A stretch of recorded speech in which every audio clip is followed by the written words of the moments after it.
Thanks everyone for coming in. Just a very quick introduction about myself. So I straddle both the media and technology sectors. I founded a media company focused on technology startups in Southeast Asia. That was acquired a few years ago. I also started a seed investment fund. I led Mashable's Asia Pacific expansion, and today I'm an entrepreneur in residence at a deep tech incubator. That's it. Okay, Carrie, we've heard your title, but maybe you can explain a little bit, like, what do? You have two titles, you have two jobs. So I'm here today really talking on behalf of my job as the co-brand lead for MTV International. So MTV International is MTV everywhere except the US, and that everywhere is we're in 480 million homes in 160 countries and territories. And it was lovely to hear Ranji say that she has a really soft spot for MTV and remembers it from when she was growing up. And at MTV, we really try and create an MTV for every generation. So our job is to create a brand that we create entertainment experiences, whether that's content, short-form content, on-the-ground experiences, basically connecting with youth all around the world of every age. So MTV started in '81, revolutionized the music industry, made the careers of many pop stars, Michael Jackson, Madonna, and stuff like that. Where would you situate MTV today? You know, obviously MTV has had to evolve. The world has changed so much in that time. What we still really hold true to is our purpose as a brand of giving originality the big stage. We believe that it's our purpose to celebrate originals in truly original ways, and so it's still about supporting and celebrating new artists, having great events around our AAA artists, but also finding other kinds of talent. So we have some of the biggest reality shows in the world, and finding talent that we put in to those. Some of that talent, they began not knowing anything about social media, and between them they've now got 60 million followers on social media. But then also celebrating young people and finding ways to enable them to kind of, you know, grow in their careers. And so that's a key goal for us as well. So you said two things. You just said young people, right? Help us define what is young people now. Are we talking about Gen Y, Gen Z? It's really interesting. We've spent the last few years talking a lot about millennials, and I'm sure everybody in this room is super familiar with the millennial trends. I think they're one of the most researched groups in history. But what we're really interested in now is seeing the new generation, the Gen Zs as they're being defined, coming up, and seeing a real shift in the desires and the trends that drove millennials versus Gen Z. So we're in this kind of interesting intersection where at MTV, we still want to appeal to my generation, Gen X. Generation, you said. Yeah, but then also millennials, but increasingly trying to respond to the trends that are driving Gen Z. Which is so complicated, right? Because you're talking about having content now for a certain generation, and then while the next one is growing up and the older one is phasing out, you have to transition. How is the transition done? I mean, how do you capture all of that zeitgeist of each generation through your content? We spend a lot of time at Viacom with our audiences and researching them. When I talk about Gen Z, just for the room, we're categorizing those as people born between 1996 and 2011. And what we're seeing, which is really interesting, that's the generation that were born into technology. They've never known a world without technology. They're also one of the most diversified, ethnically diversified groups. And so they're truly open and inclusive and expect us to be as well. And they've also grown up in a world where they've seen, you know, government leaders be distrustful, CEOs. And so they're quite distrustful of big brands and authority. And so that's a real implication for brands. And so we're really looking at, you know, how do you appeal to this new generation? And that's very much about understanding that the conversation has changed, and we can no longer as a brand, you know, tell them what we're doing. We have to add value for them. So how do you create trust then? In terms of creating trust, one of the trends that we've been seeing is that In 2012, when we did research, we saw that the things that made our youth audience happy were family and friends, were having a good time, but also quite material drivers. So they were interested in making money, being successful. And when we went back and spoke to them again in 2017, that had really changed. Same people. So same age group, yeah. just 5 years older on. And it had really moved from materialism right through to experience. What they were saying is money's less important, family and friends are still important, but having fun, traveling, creating deep connections and having a more meaningful life, they were the most important things.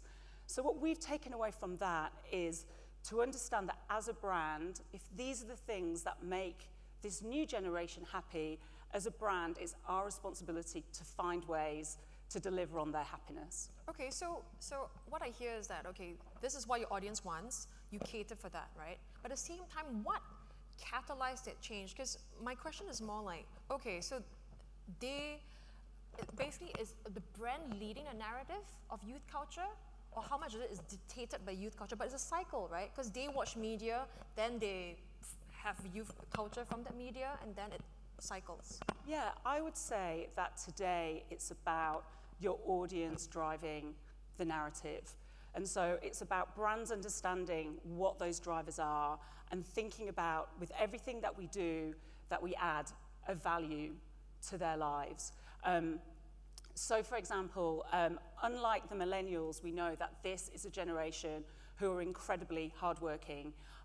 They've seen the millennials expect to be given things and realize that that hasn't happened, and so they feel a real responsibility to work really hard. But they also know that that's a really challenging environment. There's, you know, more uncertainty in the workplace, and so brands can play a role in helping them on their journey.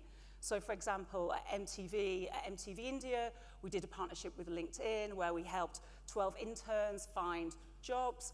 And then we have an initiative called MTV Breaks where we have connected with young people and invited them to work on our events and come and get some work experience and work on some of our biggest events. I have a video actually, if that's okay, to show it, which kind of brings that to life. This is regarding the LinkedIn one? Or so this is MTV Breaks. It's something we did across the EMA. Which geographical markets? So in all our markets, yeah. It's helped me to meet so many amazing people. It feels like I've gone up a level in my photography. I was like in shock. It's amazing. This kind of an opportunity, it's really rare. It's such an incredible, amazing experience. You're going to compete with a lot of people that have a lot of skills. I've never done anything like this before. You learn so much and you meet incredible people. I hope someone will hire me after this. So I actually haven't seen a video, so I don't know what you guys watched. But so when we talk about that then, what do they want? How are you leading that content for them? What do your audience wants? In a world where there is so much content and so many things that appeal to them, I think it's really also one of the things that we can do and add value as a brand is to help curate that content. I'm sure you're all aware that there are so many reboots and revivals around at the moment. In the world of content, we're seeing so many classic pieces of content coming through. And we believe that one of the reasons for that, well, there's a few reasons driving it. One of those reasons is that it helps people to understand because there's a story to it. What we're seeing is that 92% of young people are looking to friends and family for recommendation. They've got less trust in, you know, the old authoritative sources, so they're looking to the people they truly trust.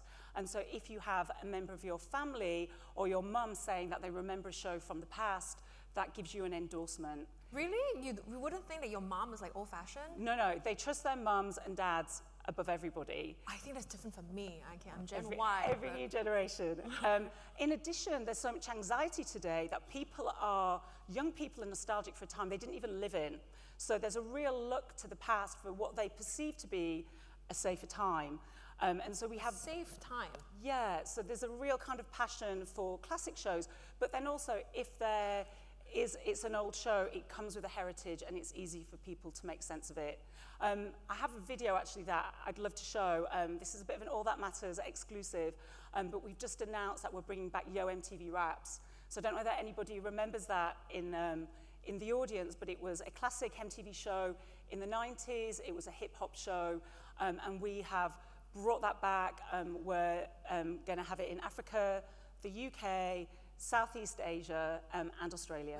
With Asian rappers, Southeast Asian rappers, and this is a small example. Just a video. Is that Yo, MTV. Doggy Dog on Yo MTV. We're keeping it real on MTV. This is Yo MTV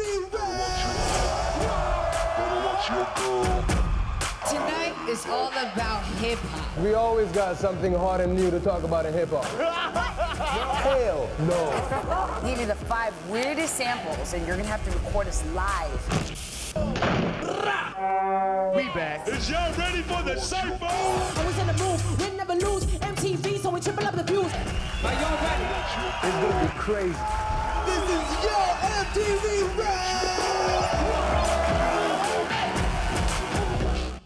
I think it's another interesting point in that as well is, as a global brand, one of the biggest challenges for us is that increasingly people expect local. So they love global formats, but they really want to see themselves reflected on screen. So increasingly making local content is a key to really connecting with fans in your area. I want to talk about that in a short bit, right? But when you talk about the nostalgia and bringing back old content, how much of that is pure laziness from the part of brands? They're like, you know what, let's just rehash something that we add, like, you know, a format that we add 20, 30 years ago, and commercially driven actually, because you knew that that worked for a particular age group, and it's just like repackaging. Gwen, it's just accessing your old IP. It's definitely not lazy. Look, I think it's a really good question, because actually, I think it's, you know, content investments are big and they're expensive, and how do you build a new piece of content without a context around it? So there's definitely a sense that perhaps there's a safety in bringing something back and rebooting. But at the same time, at MTV, we're really fortunate that because of our heritage, we have some incredible IP. And so really being able to bring back classic formats and reinvent them is a real advantage for us. But also people, you know, you are accessing the love and the warmth that people have for the brand, and being able to reimagine that and bring it back for a new audience allows us to deliver an MTV for 2 generations, not just one. Then how about creating new formats? Yeah, so we spend a lot of time creating new formats. We just launched one in August. It's a reality entertainment format called True Love or True Lies. And the format's about couples in a house, and some of them are real and some of them are fake, and you have to decide who's real and who's fake. So the people in the house don't know, there's a cash prize, and the audience at home didn't know. And I know Twitter's is a sponsor here, and for me, the great delight was playing along with Twitter as the audience tried to work out who was real and who wasn't. And what was great about that show is really diving into this whole trend around authenticity. For our audience, authenticity is absolutely key. And if they feel that a brand is not being authentic, they'll absolutely reject you. I think we saw that with the Pepsi-Cola Jenner advert from last year. And at MTV, last year we made a show called Single AF, and we had celebrities traveling around the world to meet with ordinary people to find love. And we thought this was a fantastic idea. We'd seen this trend of Gen Z loving travel, and we selected you know, a breadth of cast, and the audience completely rejected it. It was an absolute disaster. Why? Yeah, which was horrible. How much did you spend on that? It was a lot of investment, I guess. Let's not go into that. and enough to feel sick to my stomach. And the issue with it was that people didn't believe the narrative. They didn't believe the journey that they were on. They didn't believe that these celebrities really wanted to find love with somebody ordinary. So that was a real lesson for us in authenticity. And so with our new... But would you agree that the celebrities really had an honest intention? I genuinely felt that they did, but that's, our audiences are so savvy now. Like, your authenticity, like, you have to make sure that it's absolutely right, which is why with our new show, True Love or True Lies, we played with authenticity. And you're teaching them to tell apart fake news, right? Yeah, and we were like, okay, now we'll tell you. Some are real, some are fake, you decide. So it's about, I think, you can read the research and think that you have it down, and it's only when you execute it, you realize that there's a lot of nuance in this. So from all your experimentations with new content and formats, how many % of that fail? Or actually go out to market and fail? Or you cut from in the back room? I think we have a really good run rate at MTV. We spend a lot of time talking to the audience, we test a lot. So that was... Pre-launch, right? Yeah, pre-launch through the show and afterwards.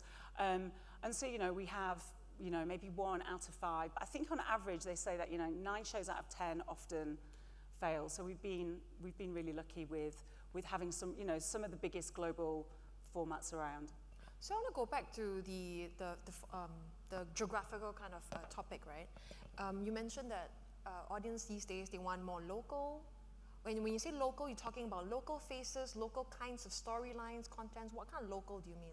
I think people just want to have, see local faces on their screens, but I think it's also about experiences. I said before that we're seeing this real shift from material to experiential. And so for MTV, we're really seeing that our audience want to have on-the-ground experiences. They want to be able to get up close and touch a brand.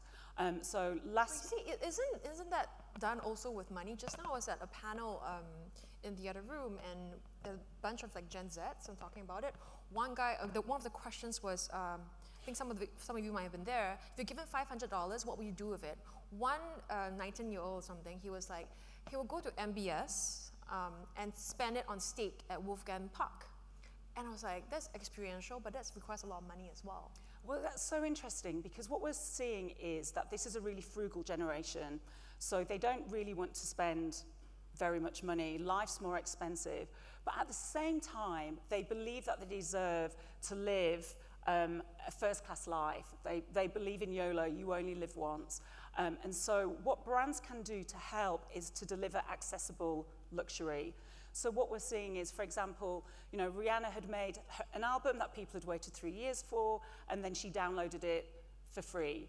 She was paid by Samsung. It was an amazing model of a new kind of marketing partnership, but for the audience, they got something for free. And then we're also seeing that for our audience, they want us to create experiences where they can live the high life, but that they don't have to pay for. Playing onto the local point as well, we did something recently in Asia called MTV Big Pass, where we had a competition where you could win the mother of all VIP experiences and go to 4 different events. And that was really playing in to this trend that we're seeing of like, you know, I don't really want to spend my money, but I want to live a fantastic life. And so brands can really enhance that experience by creating, you know, this accessible luxury. I think I have a video, if that's okay to play this. The 2 hours of queuing. Oh my god, oh my god.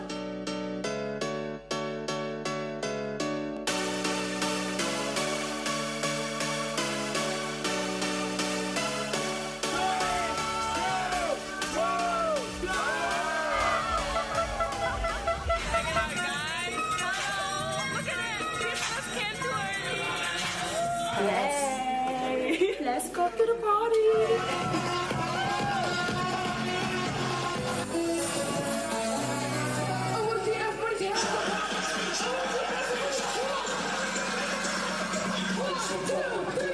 Hi guys! We're doing your water slide right now. Water slide! Can you see? Okay.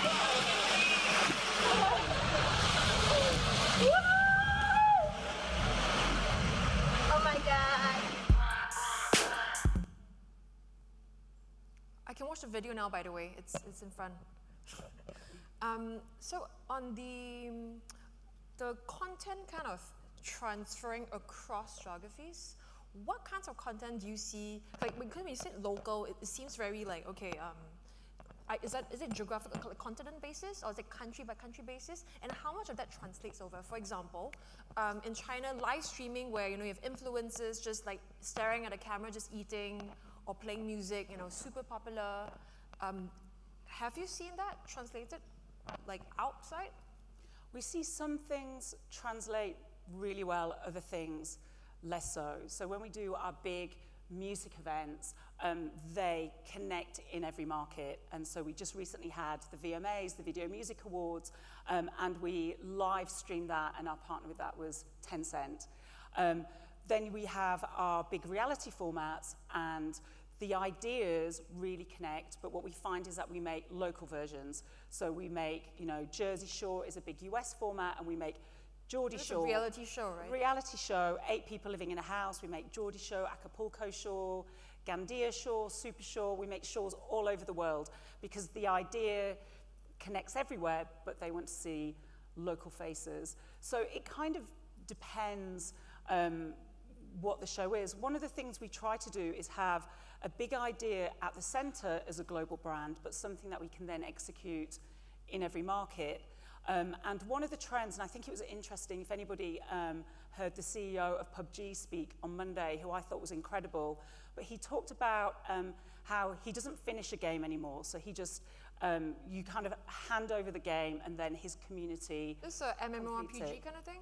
Yeah, and so he was just talking about the fact that, you know, the community want to help you create, and we're really seeing that as a big trend, that our audience want to co-create. They don't need to give them something perfect, they want to shape it with you.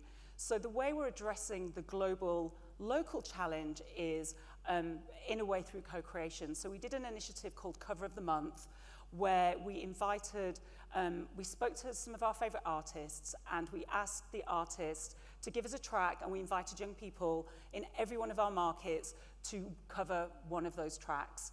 And then we were able to create content which had a central theme, but then we were able to showcase young people from all over the world. I have a short video of that, if I could show it. Yeah, I was going to ask, but do you have a video? I'd love to see that, yeah.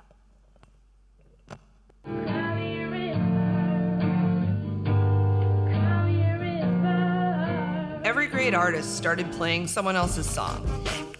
And knowing how much talent there is out there, we set out to find these future stars and showcase their talent in an even bigger way, which is why we launched MTV Cover of the Month, a user-generated global music campaign.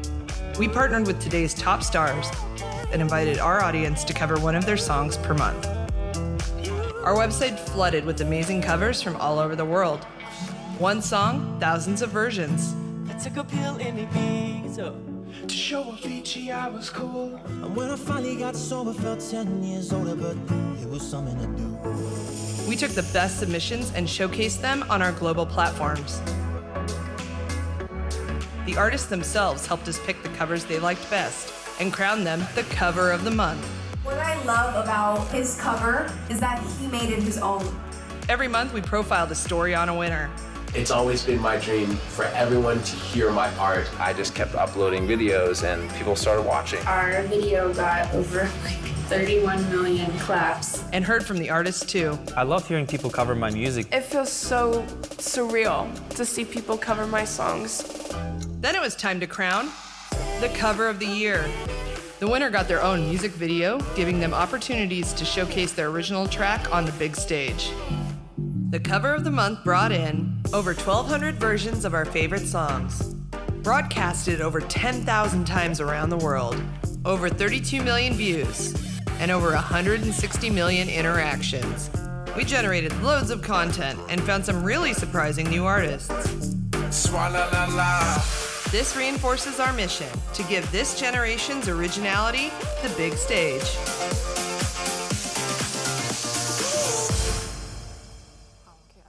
Moving to the music.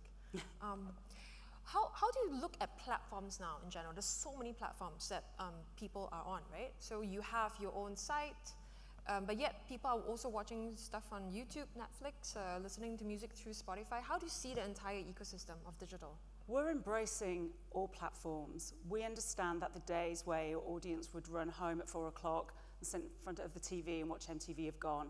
We need to be where our audience are. So we partner with platforms and work to create a bespoke MTV experience on each of those platforms that serves the platforms best. So we create our content, but depending on whether that's Twitter, Snapchat, Instagram, we will shift and change our content so it works best on that platform, so our audience can have a unique experience with MTV.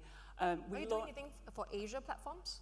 Yeah, we recently launched an MTV app called MTV Play with our partner Singtel, so we launched that last month.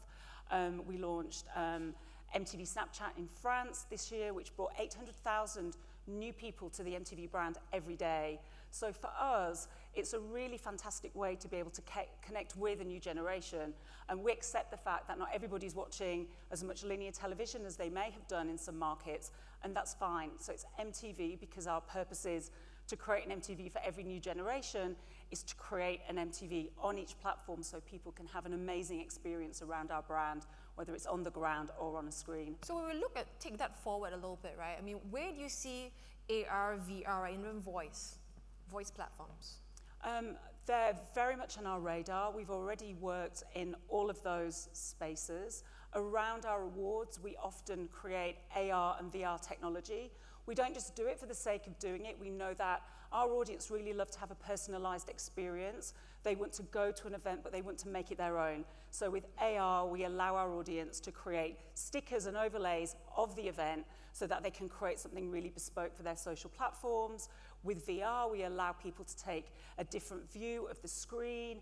And then with voice, we've been working on MTV News in the voice space, and we see that as being the next big trend for us.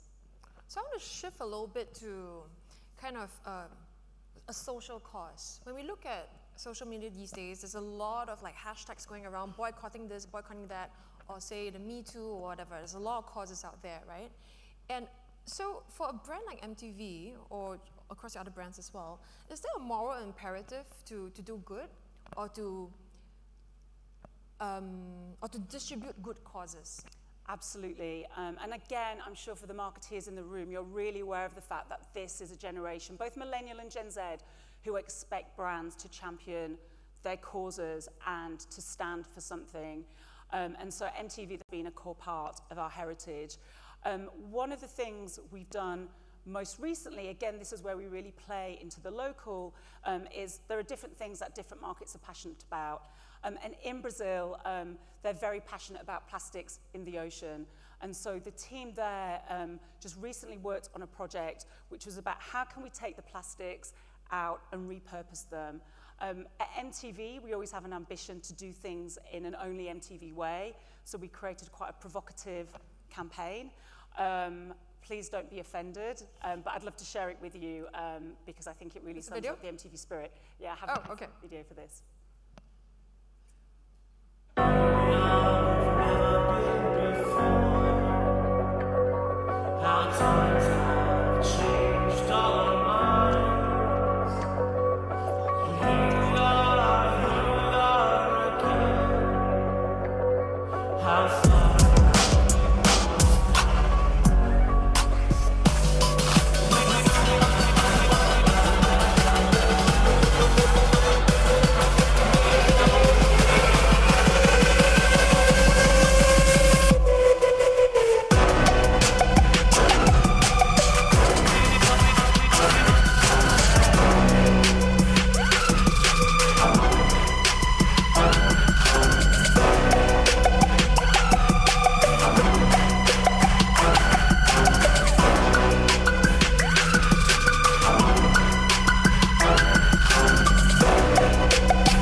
Okay, so one thing I wanted to kind of talk about is kind of strategy planning, right? How far ahead do you look when you plan your content strategy or platform strategy? We try and look, at the moment we're looking 3 years ahead, but I'm sure as everybody knows in this room, that's almost impossible to do because we're in such a fast-changing industry and environment, and who knows what our world will look like in a few years.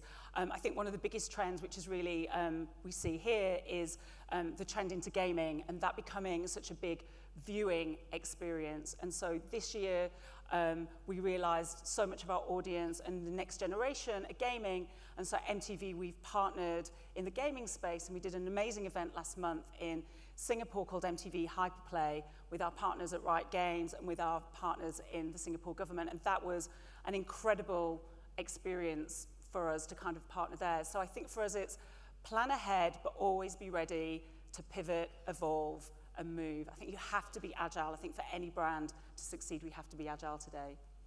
And when do you kill a brand?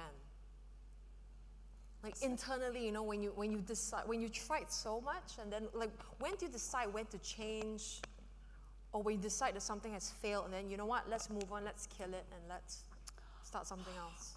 I think you have to do that the whole time. I've had so many people come up to me and go, "Oh, is MTV still going? I didn't realize that brand was still there. I remember it when I was young." Yeah, is that fair? People say that. Some people have said that. Of course it's not fair. I think I take great pride in that because I know that actually, if a 40-year-old is watching MTV today, then I'm probably not doing my job right. Like MTV is designed for every new generation. So I love the fact that people are passionate about the MTV they experienced as a youth, but the MTV that I create today with the team is for the new generation. So I think it's about understanding if an idea isn't working. I mean, the great thing about digital is, you test and learn, fail fast, experiment. If something doesn't work, let's move on quickly. And I think that's why at MTV we've survived this long and actually are in a really strong place because, we're humble. We know that it doesn't matter if you're a big brand today. You have to be, as good as anybody and be humble on every day as you connect with your audience. But you just have to be prepared to accept failure, move on, but always think about, am I adding value for my fans and for the audience? Perfect. Thank you so much, Carrie, for sharing your thoughts. Thank you, everyone, for listening. My name is Gwen, and enjoy the rest of your afternoon. Could I just ask before we go, as you walk out, I'm going to play a video of MTV Hyperplay because it was such a fantastic event. So I hope that's all right with everybody. Thank you so much for listening.